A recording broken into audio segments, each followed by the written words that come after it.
पुराने जमाने की बात है। तब हर साल बरसात एक जैसी नहीं होती थी। कभी खूब पानी बरसता तो कभी साल दर साल एक बूंद भी नहीं गिरती।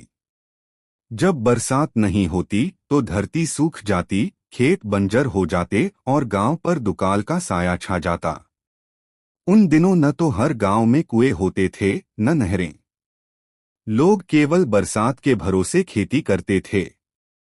बरसात के समय जो अनाज उगता वही पूरे साल का सहारा होता। लेकिन जब लगातार 1-2 साल बारिश नहीं होती तो घरों में रखा अनाज भी खत्म हो जाता। खाने को कुछ नहीं बचता, पीने को पानी नहीं मिलता। लोग कई कई दिन भूखे प्यासे रहते। अगर कहीं से थोड़े से चावल मिल जाते तो उन्हें पानी में उबाल लिया जाता। चावल खा लिए जाते और वही पानी ठंडा करके पी लिया जाता। दुकाल के समय नदियां भी सूख जाती थीं। पानी की तलाश में लोग नदी के तल में बड़े बड़े गड्ढे खोदते। किसी गड्ढे में थोड़ा सा पानी मिल जाता तो वही जीवन बन जाता। और जब कहीं पानी भी न मिले तो लोग निराश होकर लौट आते। भूख से परेशान लोग जंगलों का रुख करते। अगर कोई जानवर या पक्षी मिल जाए तो उसी से पेट भरते। कई परिवार गांव छोड़कर दूसरे गांव चले जाते ताकि कहीं से खाने का इंतजाम हो सके। लेकिन उस कठिन समय में भी इंसानियत जिंदा थी।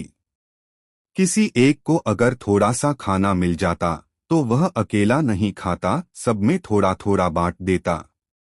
मुसीबत कितनी भी बड़ी हो, लोग मिलजुल कर रहते थे। ऐसे ही सूखे के दिनों में गांव की लड़कियां एक खास काम करती थीं।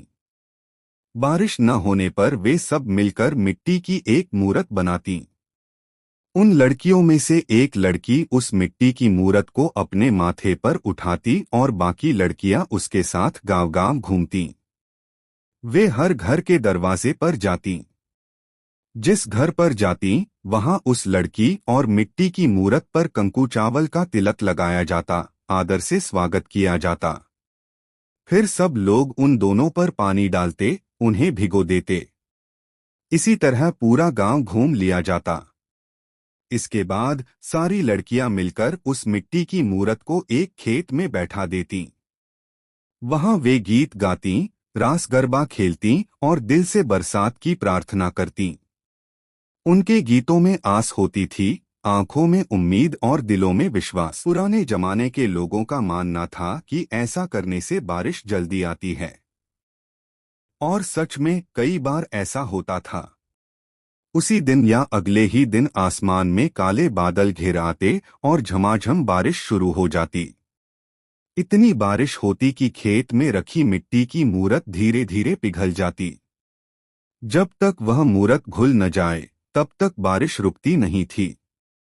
वो दौर कठिन था, पर लोगों के दिल बहुत बड़े थे। भले ही साधन कम थे, लेकिन विश्वास, एकता और आपसी प्रेम भरपूर था। शायद यही वजह थी कि उस मिट्टी की मूरत में भी भगवान बस जाते थे और धरती फिर से हरी हो जाती थी।